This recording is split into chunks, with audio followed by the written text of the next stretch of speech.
आज की इस चर्चा में स्वागत है। आज हम किशोरी लाल और जादुई त्रिशूल की एक ऐसी बेहतरीन पौराणिक कथा को ब्रेक डाउन करेंगे जो हमें एक बहुत ही कमाल का लेसन देती है। जरा सोचिए, क्या होगा अगर एक्सट्रीम आलस और आजकल के ये जो मॉडर्न लाइफ हैक्स और शॉर्टकट्स हैं वो आपस में टकरा जाएं? चलिए सीधे इस कहानी की गहराई में उतरते हैं। और शुरुआत हम उसी सबसे बड़े सवाल से करेंगे जिसके इर्द गिर्द ये पूरी कहानी घूमती है। सवाल ये है कि क्या कोई अल्टीमेट शॉर्टकट जो किसी की भी सारी मेहनत बचा ले, असल में एक अच्छी खासी जिंदगी को तबाह कर सकता है? हम सभी अक्सर चाहते हैं कि काम आसान हो जाए, थोड़ा टाइम बच जाए, पर क्या ये हमेशा फायदेमंद होता है? आइए देखते हैं। अब मिलते हैं इस एक्सप्लेनर के मेन कैरेक्टर किशोरी लाल से। इनके बारे में सबसे अजीब बात पता है क्या है? एक तरफ तो ये एक ऐसे भक्त हैं जो भगवान शिव की पूजा में घंटों बिता देते हैं, एकदम पूरी श्रद्धा। पर दूसरी तरफ भाई साहब घर के हर एक छोटे बड़े काम से बचने के लिए दिन भर बस सोते रहते हैं, एकदम एब्सोल्यूट डोमेस्टिक लेजीनेस। और यही दोहरा स्वभाव इस पूरी गड़बड़ की जड़ बन जाता है। ये स्लाइड सच में एक आई ओपनर है। ये दिखाती है कि आलस कभी भी सिर्फ एक इंसान तक सीमित नहीं रहता, इसका नुकसान आसपास के लोगों को उठाना ही पड़ता है। किशोरी लाल के इस निकम्मेपन का सीधा असर उसकी शादी पर और उसकी पत्नी कलावती पर पड़ रहा था।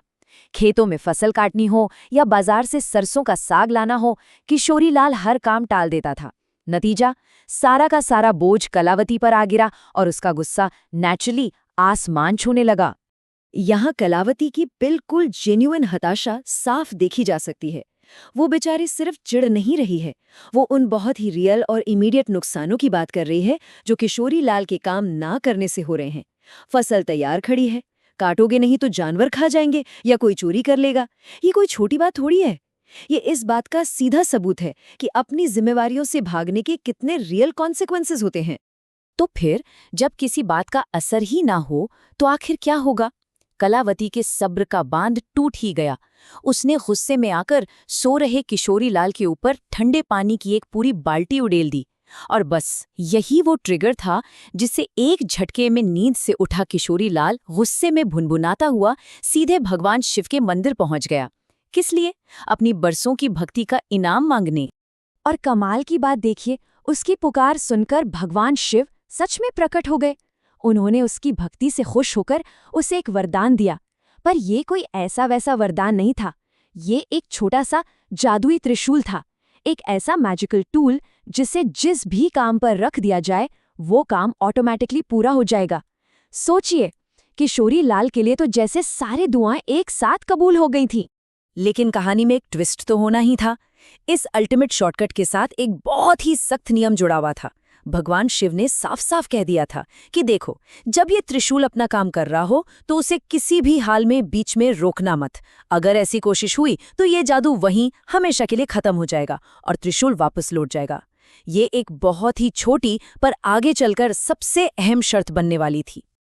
अब समझे कि कैसे ये वरदान एक बहुत ही स्लिपरी स्लोप बन जाता है, जहां किशोरी लाल बस फिसलता ही चला गया। वो पूरी तरह से इस जादू पर निर्भर हो गया।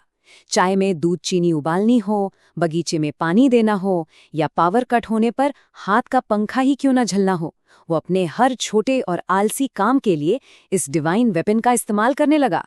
शुरू में तो सच में सब कुछ एकदम परफेक्ट लग रहा था, एकदम हनीमून फेज जैसा। उसकी जिंदगी से मनहूस मेहनत और फिजिकल स्ट्रगल जैसे पूरी तरह से गायब ही हो गए थे। बिना अपनी जगह से हिले, बिना एक बूंद पसीना बहाए किशोरी लाल एब्सोल्यूट कंफर्ट और लग्जरी का मजा ले रहा था। पर अब जरा सोचिए, किसी भी चीज की अति तो बुरी होती है ना? अगर हम डेली रूटीन से हर एक पर्सनल एफर्ट को माइनस कर दें, जीरो कर दें, तो आखिर में उसकी क्या कीमत चुकानी पड़ेगी? क्या होता है जब किसी शॉर्टकट की कोई बाउंड्री ही ना बचे? और बस यहीं से इस कहानी में आता है सबसे बड़ा और डेंजरस मोड़। ये मोड़ हमें ले आता है कहानी के क्लाइमैक्स पर। एक दिन किशोरी लाल को लगी बहुत जोरों की भूख, तो उसने क्या किया?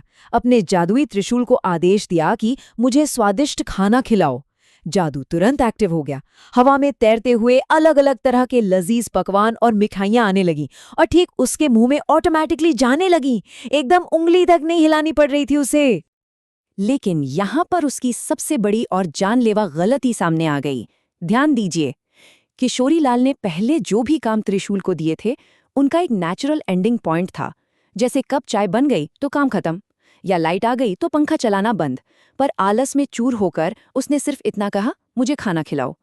उसने त्रिशूल को स्टॉप करने की कोई कमांड, कोई कंडीशन दी ही नहीं। और इसका रिजल्ट सच में बहुत भयानक था। उसका पेट बहुत ही जल्दी पूरी तरह से भर गया। पर उस जादुई शॉर्टकट को थोड़ी ना पता था कि बस किसे कहते हैं। त्रिशूल पूरी लगन के साथ अपना काम करता रहा और बिना रुके एंडलेस खाना उसके मुंह में ठूसता चला गया। अब जो चीज कल तक एक वरदान थी, वो लिटरली एक जानलेवा सजा बन चुकी थी। सिचुएशन बिल्कुल आउट ऑफ कंट्रोल हो चुकी थी। किशोरीलाल दर्द और डर के मारे जोर जोर से चिल्लाने लगा और उसकी आवाज सुनकर कलावती रसोई से भागी चली आई। आखिरकार खुद का पेट फटने से और अपनी जान बचाने के लिए किशोरीलाल को भगवान शिव का वो एकलौता नियम तोड़ना ही पड़ा। उसने त्रिशूल को रुकने का आदेश दिया और बस शर्त के मुताबिक वो जादुई शॉर्टकट इंस्टेंटली हमेशा हमेशा के लिए गायब हो गया। इस पूरी केओटिक घटना के बाद किशोरीलाल की आंखें खुली और उसे अपनी इस भारी मूर्खता का एहसास हुआ। उसे समझ आ गया था कि अपने छोटे छोटे डेली कामों के लिए इस तरह से पूरी तरह दूसरों पर या शॉर्टकट्स पर निर्भर रहना कितनी बड़ी मुसीबत को न्योता देना है। शॉर्टकट ने उसकी प्रॉब्लम सॉल्व नहीं की थी, उसने तो प्रॉब्लम को कई गुना बड़ा बना दिया था। ये पूरी कहानी सच में एक आईना दिखाती है। ये साफ बताती है कि मेहनत या एफर्ट आखिर है क्या। मेहनत कोई बोझ नहीं है, कोई सजा नहीं है, बल्कि एक बैलेंस्ड लाइफ जीने के लिए और कलावती जैसे जीवन साथी के साथ अपने रिश्तों को हेल्दी रखने के लिए ये सबसे बड़ा और ज़रूरी इंग्रेडिएंट है। बिना मेहनत के रिश्ते भी खोखले हो जाते हैं।